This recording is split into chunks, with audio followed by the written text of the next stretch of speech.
Takže ahojte, ja som Patrik Popelič a pomáham začínajúcim podnikateľom s ich webmi a e-shopmi. Dnes mám pre vás také dva tipy. Keď vy chcete presvedčiť zákazníka, respektíve vlastne vášho návštevníka, aby u vás nakúpil, potrebujete dve veci. Prvá je vybudovať si u neho dôveru.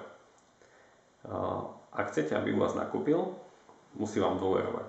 A dôveru si vybudujete tým, že mu dáte nejakú pridanú hodnotu.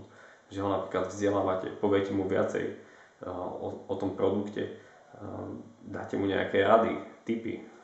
On vás bude považovať za odborníka a tým pádom si vy vybudujete u neho dôveru. A keď má u vás dôveru, tak u vás bude rád aj nakupovať a znova sa kľudne aj vráti.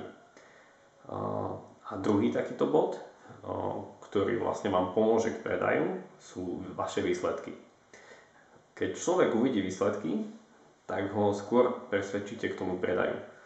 Väčšinou výsledky môžete prezentovať napríklad ako referencie, čiže niekto uvidí buď vašu prácu, alebo nejaké referencie od zákazníkov, že vám napíšu hodnotenie na vašu stránku, alebo napríklad necháte prehovoriť čísla, koľko zákazníkov ste obslúžili, koľko peňazí ste im priniesli, alebo nejaké iné veci, ktoré vlastne budú vypovedať o tom, akú viete priniesť hodnotu tomu novému zákazníkovi.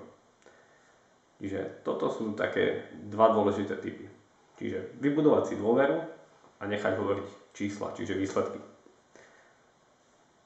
Ja sa zatiaľ s vami zlúčim a vidíme sa pri ďalšom tipe.